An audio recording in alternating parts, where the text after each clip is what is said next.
Hello, my beautiful people. Thank you for visiting Docentes DigitalesTV. In this video, we're going to do the feedback for our last lesson.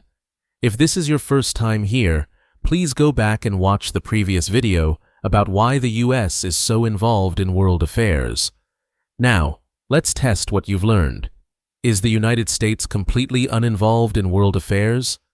No, the U.S. is deeply involved in global matters.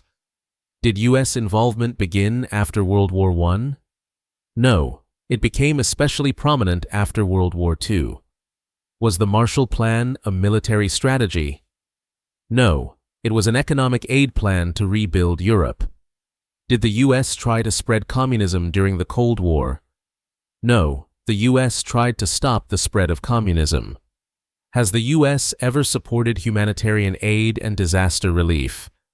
Yes. The U.S. often leads or supports global relief efforts.